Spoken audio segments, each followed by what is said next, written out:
Hey everyone, welcome to episode 6 of this series. In this episode, I am going to start talking about communicating with a backend REST API using HttpClient and RxJS in Angular. One thing that I wanted to tell you up front is that from this episode onwards, we are going to have our nodes in the same instance of VS Code where we are developing our application. So that'll allow us to stay in Visual Studio Code all the time without switching between the nodes and the project. So what I have done for this episode again is that I have created this new branch, episode 6. I have added my node files to this nodes folder, as you can see here, and I have added this folder to my git ignore file, so this file will not be committed to the repository. And that's it. I just wanted to tell you about this.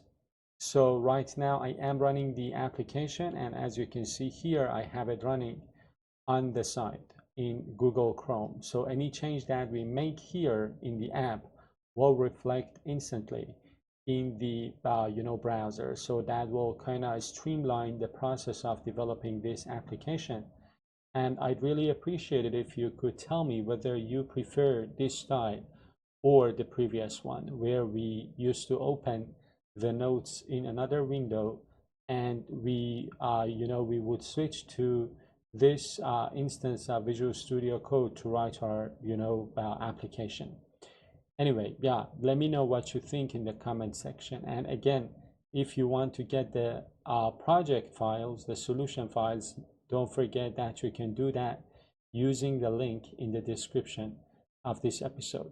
So from this episode, from episode number 6, we are going to stay in touch with a backend API. So we want to, fetch our data from our backend API using HttpClient and RxJS. I don't know whether you know about RxJS or not, but if you're new, the good news is that right now I'm developing another course solely focused on RxJS, and I am going to publish it anytime soon. So that will again give you a good chance of diving into the important topic of RxJS. But if you are completely new, if you don't know anything, again, I am going to explain everything in full detail in this episode. So let's talk about the goals for this episode. Number 1, we want to substitute our in-memory data with a mock REST API, and I am going to show you that API in a moment. So the next step is to start using HttpClient in Angular to communicate with our backend API. We want to use observables, which are a very important concept in RxJS, and we want to update our services to use HTTP calls. And of course, we want to simulate our backend API using JSON server. So the focus of this, of course, series is not API development, which is why I have decided to use a fake backend API using JSON server. This is a backend API that I have used, frequently in some of my other playlists as well. So we are going to create a file called employees projects JSON with some dummy data. Right now, as you can see here, I've got, 2 objects inside of this employees array, and for each object I've got these fields, so ID, name, role, and projects. And projects are projects is an array itself with different objects, and I'm going to show you this code file, this JSON file, in a second.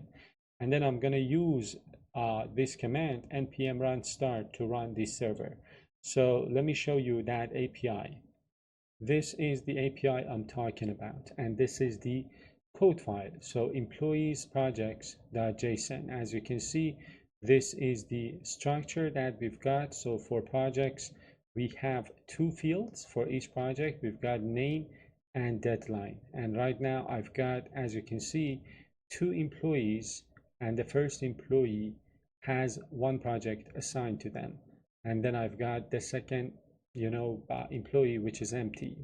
Right now, it doesn't have any projects, I mean.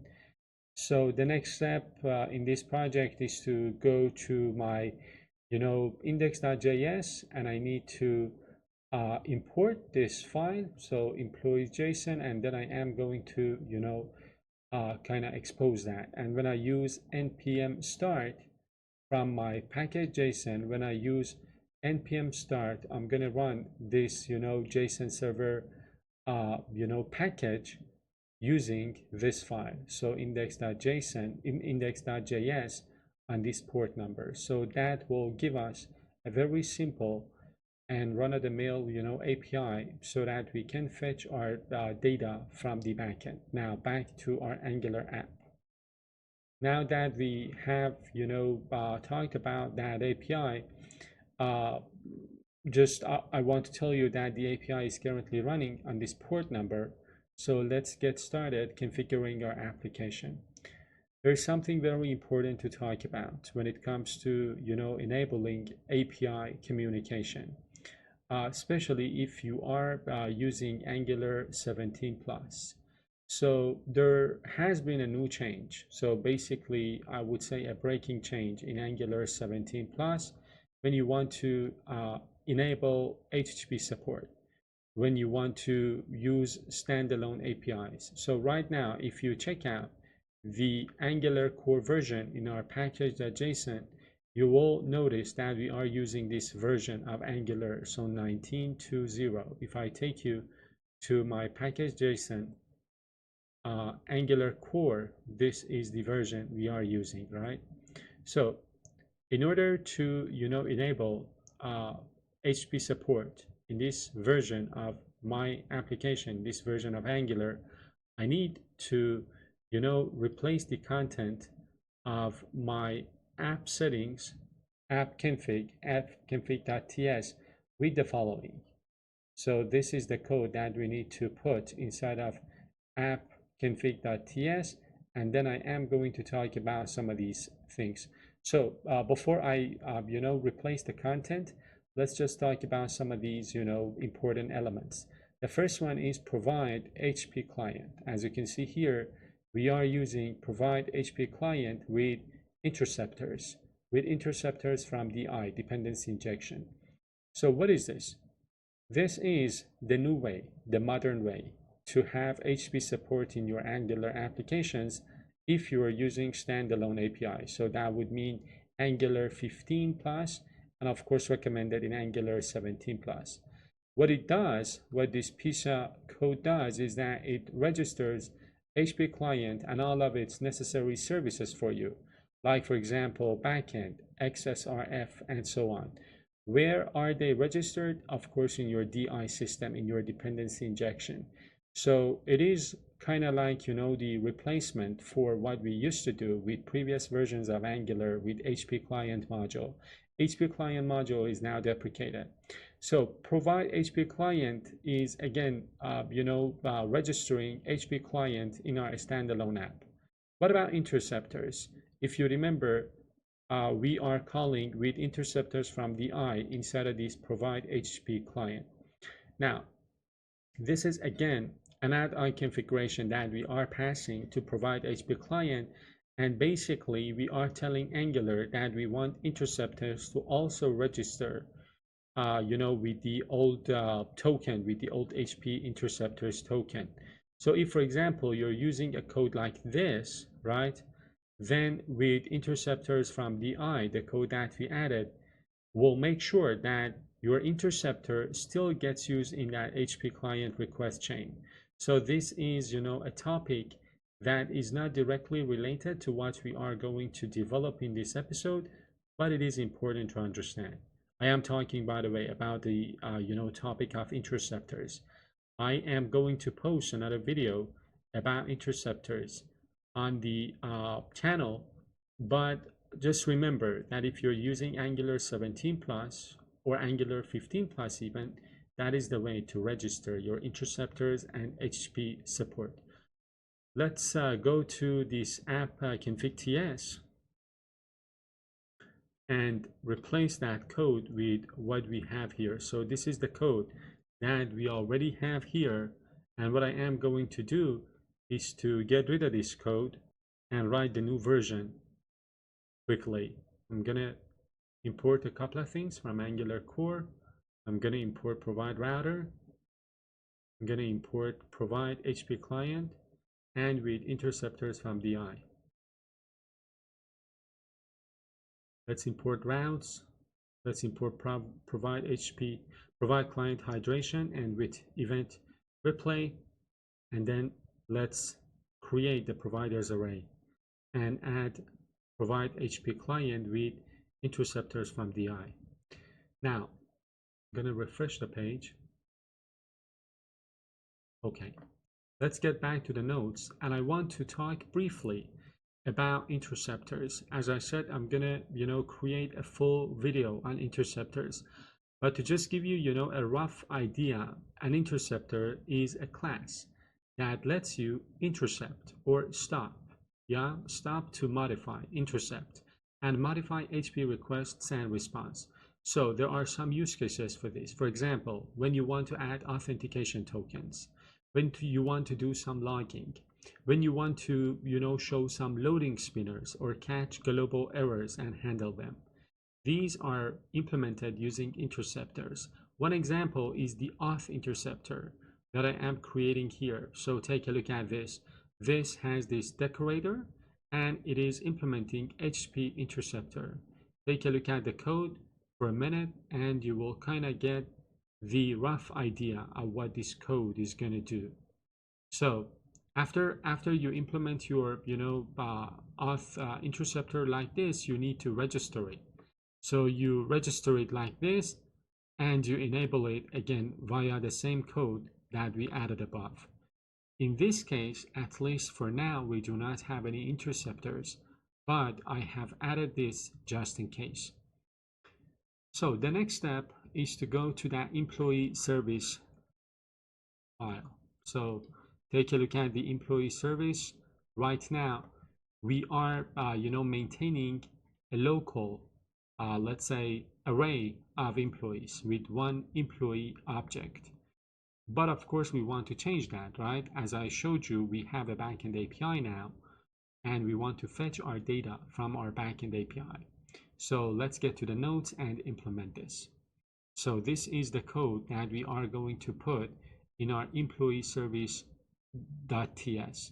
Take a look at the code. First, we have declared, an API URL. We've got our constructor where we are injecting HttpClient, and then we've got some methods like get employees, get employee, add employee, and update employee.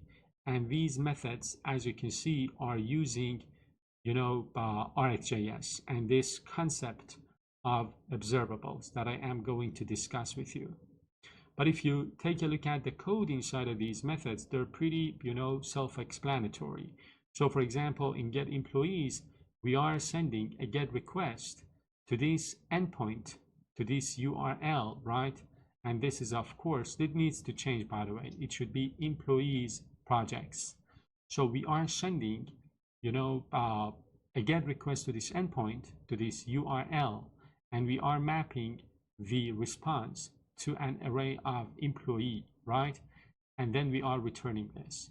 The same thing, for example, happens in the next one, get employee. Of course, we are sending a get request to this API URL, and we are adding that ID, which is the ID of that employee. But I'm gonna skip this for now because I want to talk about one other important thing in this new version of this service, and that is the addition of RxJS and observables. So let's focus on that part. So we want to talk about, RxJS. RxJS stands for Reactive Extensions for JavaScript, and it is a very important concept when it comes to developing Angular applications that want to, communicate with a backend API.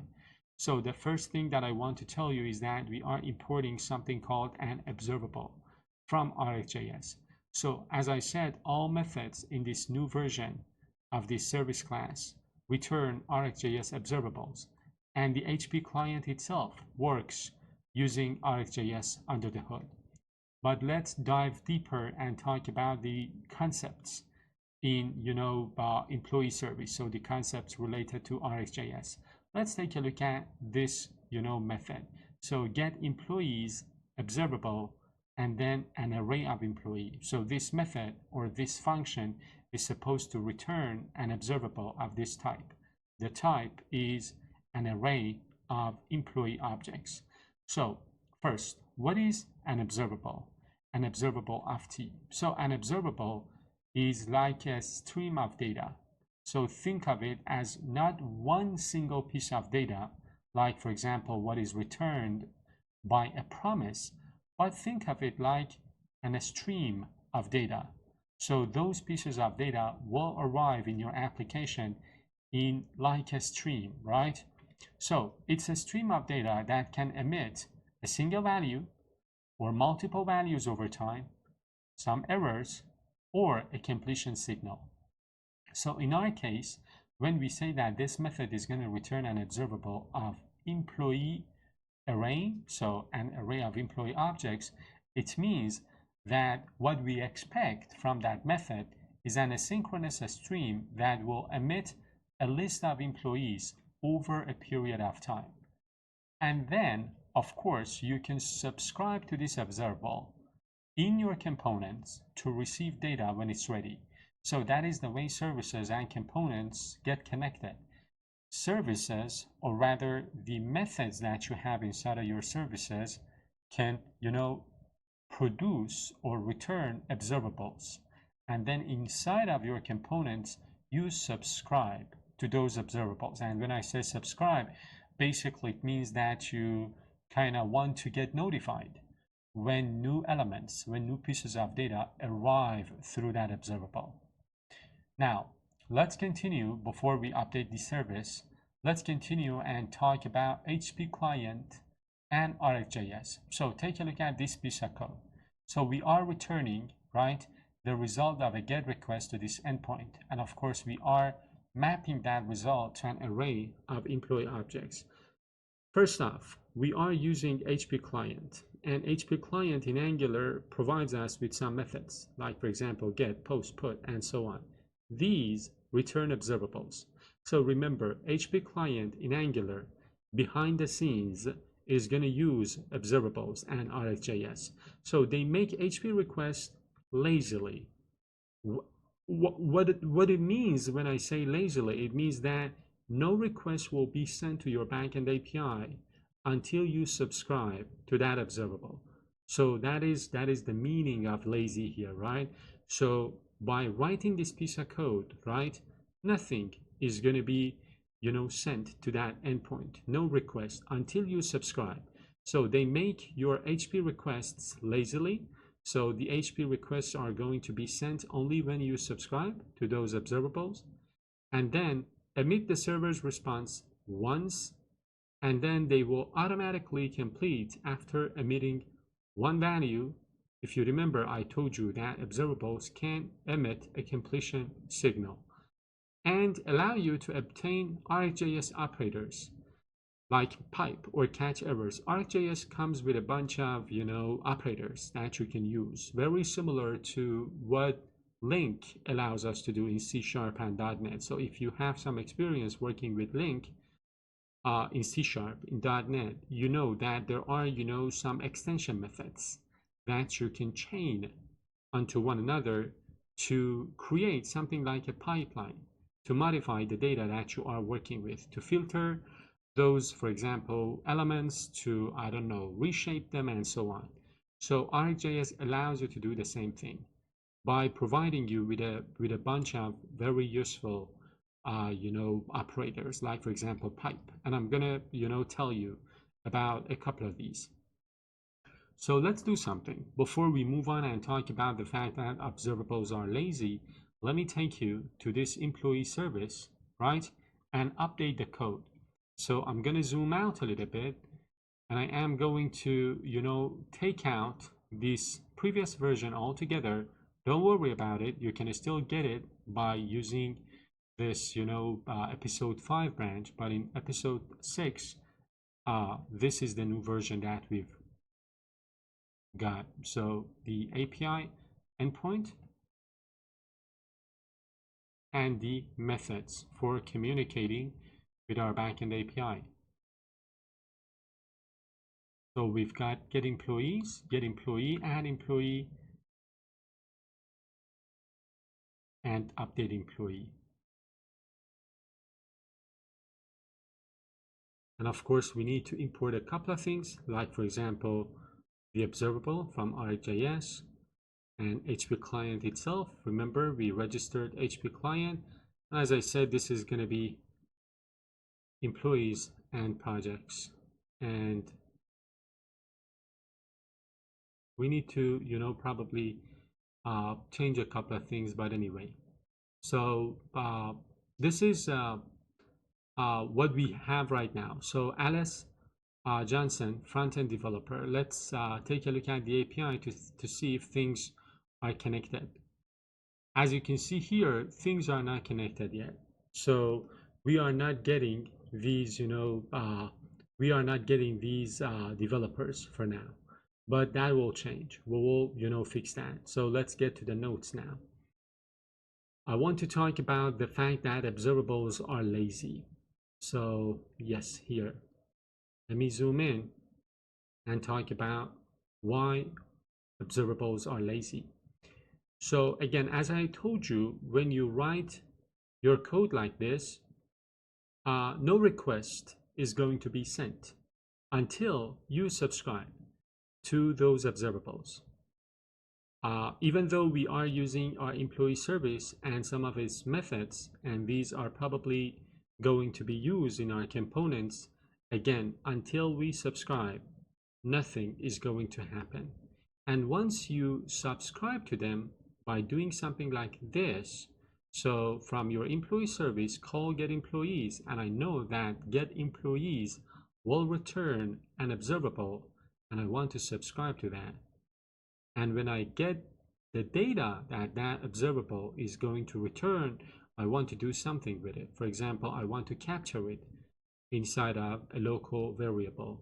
And when you subscribe, as I was saying, only then that method is going to send that HTTP request.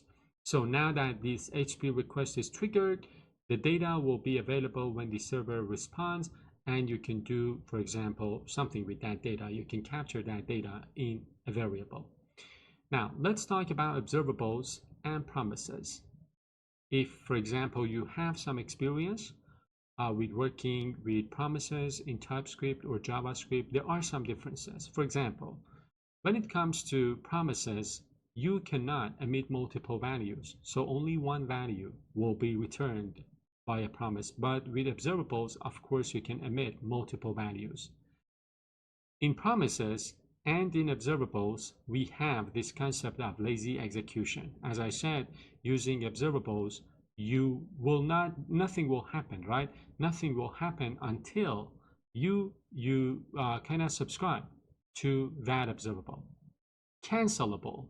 Promises are not cancelable, but observables are.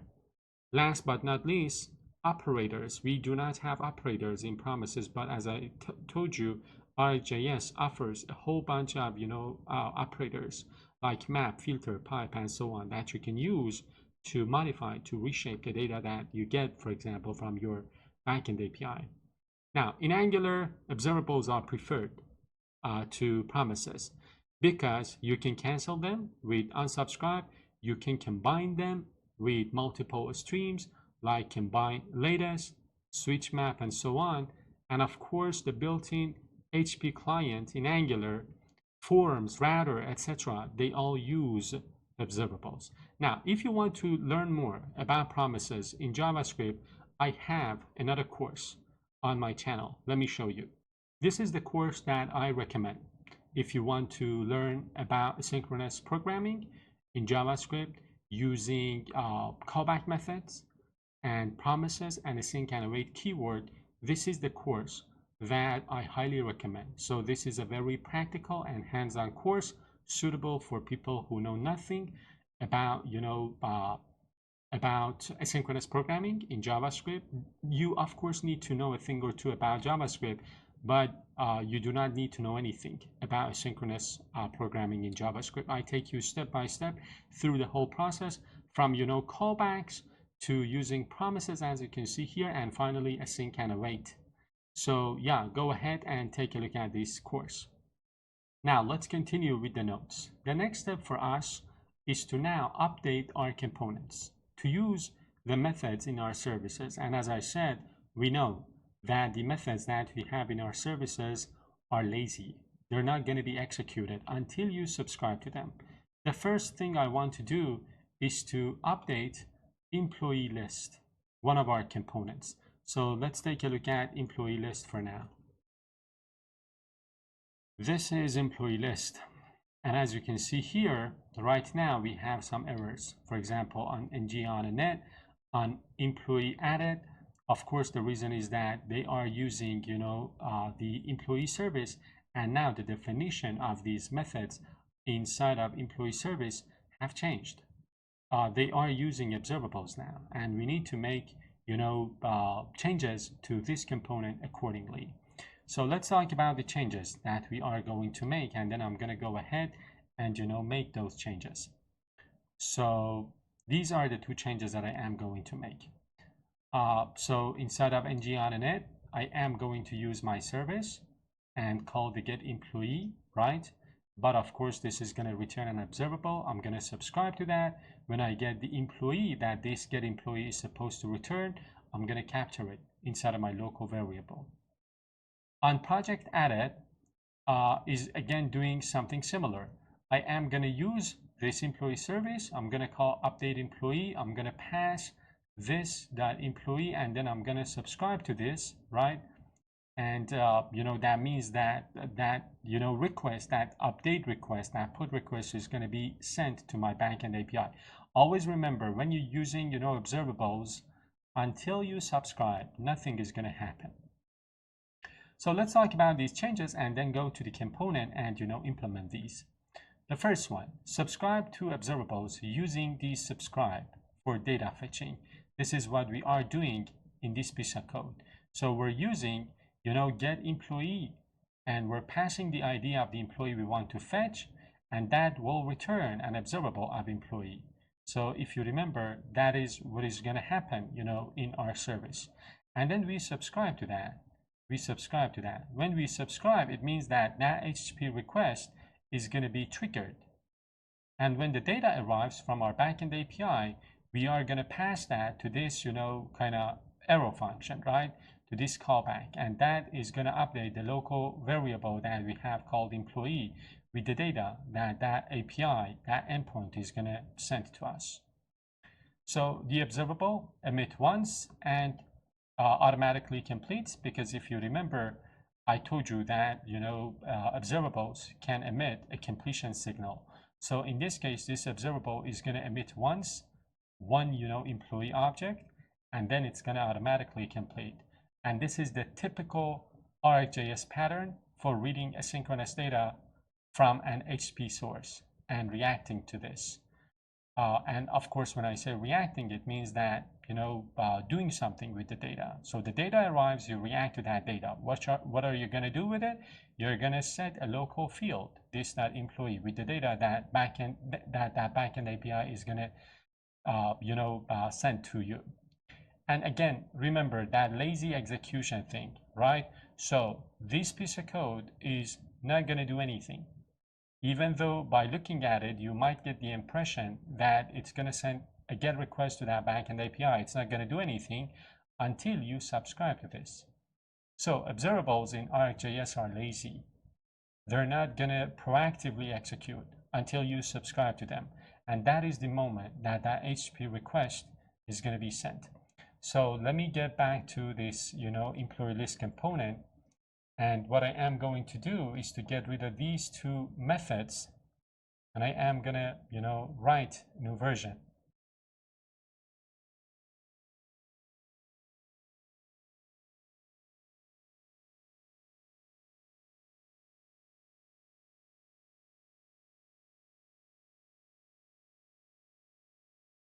I'm going to save this. Now let's talk about, load employees. Load employees, again, is a method that we are calling here. It's gonna send a GET request. It's gonna call this GET employees, right, from our service, and subscribe to that. When the data arrives, it's gonna set this, local employees array. And then we have an employee added. Again, it's going to send a request to add employee using the service, by the way. I should put it like this. It's going to call the add employee method from our service, pass that new employee, right? And then new employee is the input parameter, by the way, of this unemployee added. And then it's going to subscribe. And when it subscribes, it means that request is going to be sent to our backend API. And when the data is returned, we are going to react to this, and the reaction that we take in this case is to call this load employees once again. So let me refresh this, and I think we've got an error. Let me pause the video to investigate this and then continue. So I found the issue and I fixed it, and I'm going to tell you what I did. So the issue was in the employee detail component. So employee detail component also wants to use the service. So previously it was using the, former version of this employee service, the one without the, observables and without, subscribe. So I changed that quickly to get the application running, right? To remove that error that I noticed. And right now we are getting, our developers from our backend API. So the backend API is running, right? The employee service using this endpoint is communicating with that local API, and we are getting the two, developers. So Alice and Bob. Let me take you to the API one more time. So this is the API, and we have two developers like Alice and Bob. Bob is a designer, Alice is a developer. We have two employees. I said, developers. One of them is a developer, the other one is a designer. And right now things are wired up. So the Angular app is communicating with that backend API. And we are using observables to do that. So let's talk about the next topic. Let's talk about these two, sections. Side effects as well as single emission stream, and then wrap up this episode. So again, I want to emphasize that observables are lazy by nature. You will get nothing by writing this piece of code until you subscribe to that get employees method. Now let's talk about side effects in RxJS. So a side effect is anything that affects the outside world, like for example, updating a variable, modifying the UI, logging, or making an HTTP request to a backend API.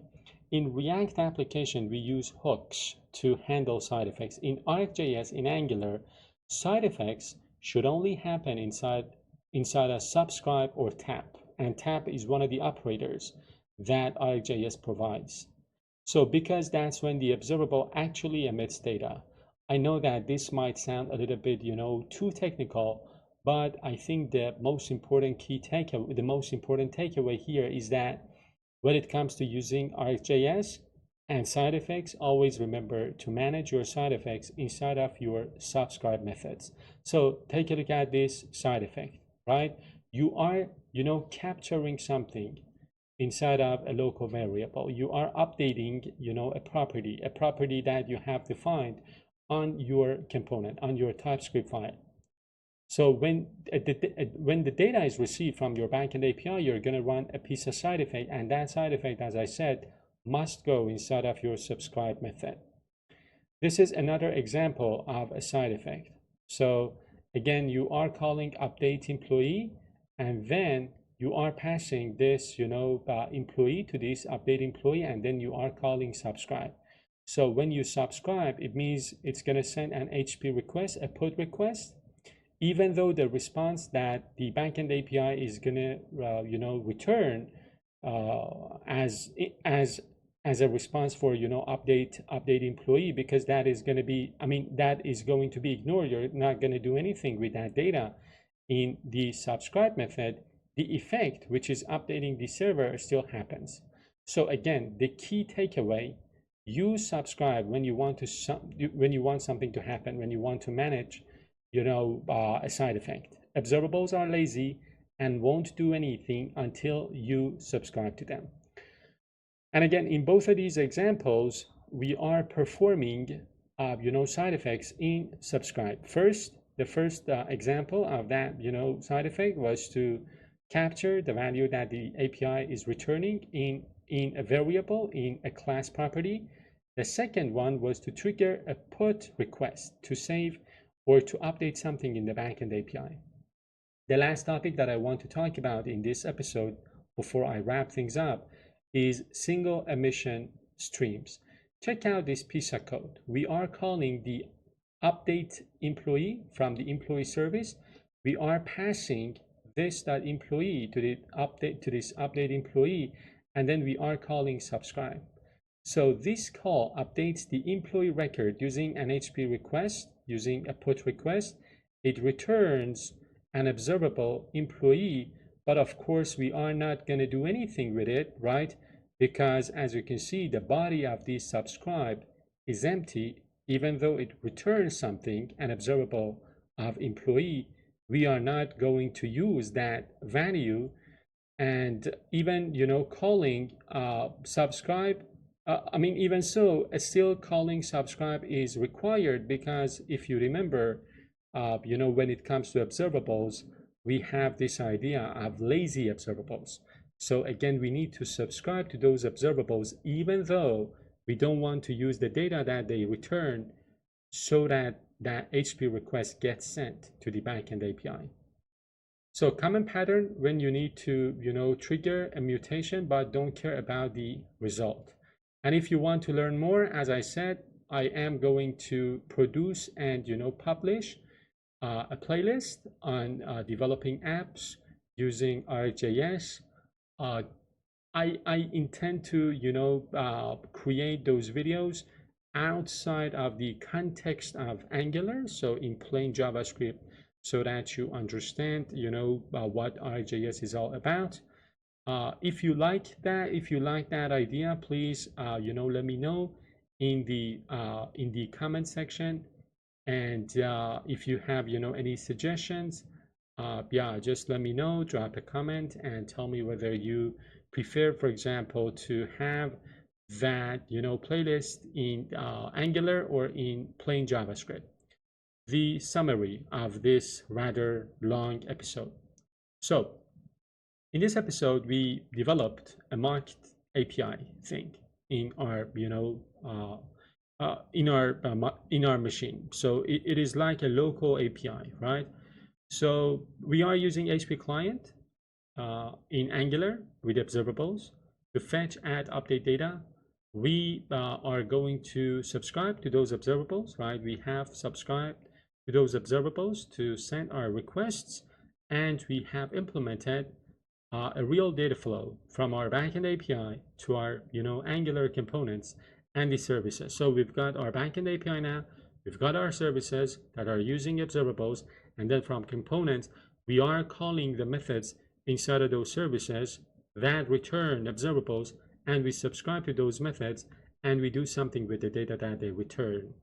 And that's the, full cycle, the full, let's say, flow of data.